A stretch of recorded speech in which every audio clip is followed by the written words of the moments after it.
third installment of making a D&D game. These are just, I've been working on cards. Sometimes when the card reses, it's slow.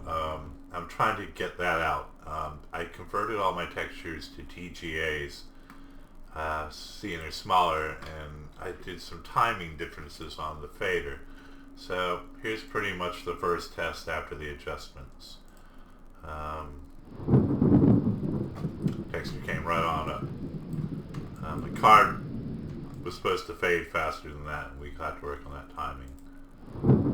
But it's instantaneous now. I'm not getting that, so you can still get a little of it, that pause when it comes up. I'm using all the fast techniques and everything else. It's just sometimes Second Life, and that's life. It can be the sim you're in. It can be a multitude of things.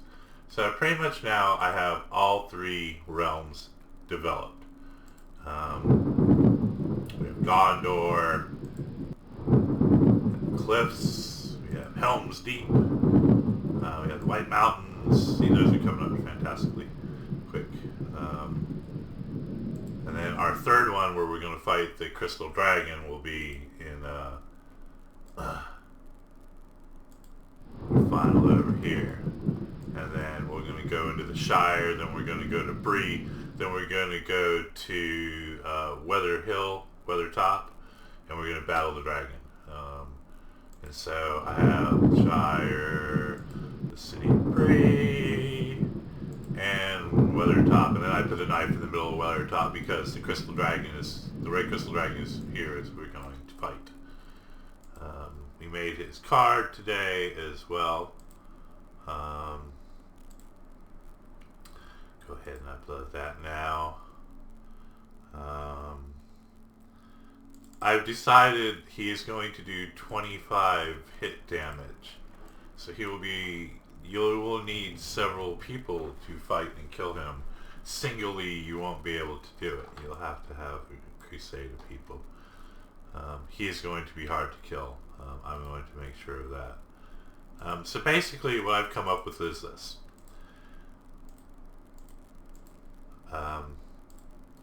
Always keep your textures in the right places. Always keep my textures also. I keep a folder with them, anything that's in game singled out. Here's a little hint. When you're using the UID to make these images come up, I don't keep textures inside of here. I have textures in here right now simply to keep them in a place where I know they're at while I'm working on this, and that's all. As I want to get to them quickly and find out why some of them are resing slow. In the end, they'll be taken out. But I use UID, and when you use a UID to just texture something with a script, say it is in your inventory of no mod, no copy, the texture itself, when you res that object on the ground, it can have interference with resing it correctly. So you have to have them in full perms in your inventory so they easily can be used on other things. So basically what's going to go on here is you're going to start off in Mordor. There is going to be 3 stages of a quest to get a key. And the key is needed in Gondor, but you're going to end up in the end taking the waterway out, coming over here, and then you go into Gondor, and then you're going to go to the cliffs at first, and you're going to use the key to open a chest to get a weapon, because you're going to go to Helm's Deep and get the second part of the weapon. You get first part of it here. I don't know what the weapon's going to be yet. I have some ideas, but I'm not quite there yet. And you have to get the second part. Now once the weapon is complete, you will have the full weapon in the key, and then you will need to go on to this one, where you will have to go into the Shire and recruit help, and also eat and rest up. And then you're going to have to go to Bree to get the last bit of information to find out where the Crystal Dragon is. And then once you find out where it is, you have to go and destroy it using that weapon. There's only one weapon that can kill this. And anyways, the reason you're going to kill this thing is because after Snog has fallen, the Crystal Dragon has his eyes on taking back over the fortune that was left behind, as well as some other ambitions, and been talking to some other. I'm gonna make a whole lore page for it, and basically the crystal dragon is up to no good, and you need to kill it.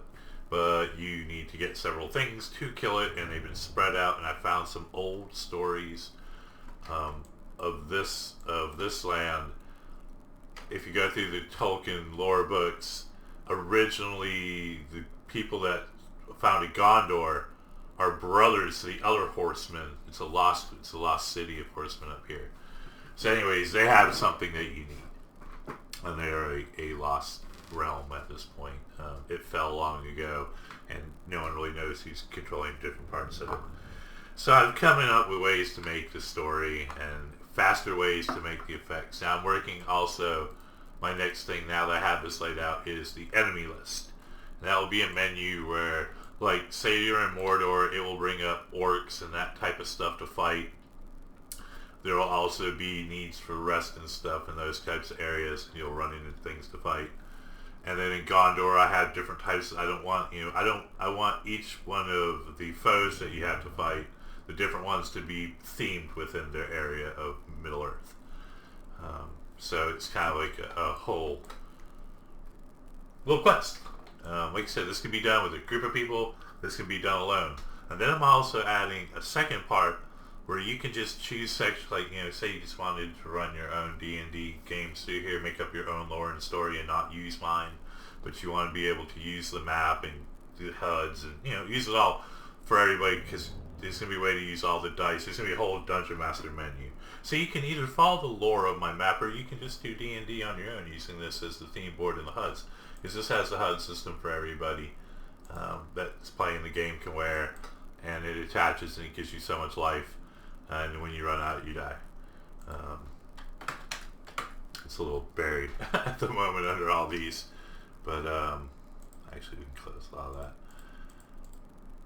So basically I found that the saving grace was to cut my TGAs down in size and format to make them res quicker, and work on some timing with the card. As you noticed before, it was still sliding a little bit. You can see it. It's supposed to just appear in that area, so there's still a little bit of timing to do. Once I get all that done, then I can go into the warrior list and probably have about another week left of development on this. But for anyone that's been watching, thank you for watching, and this was video 3.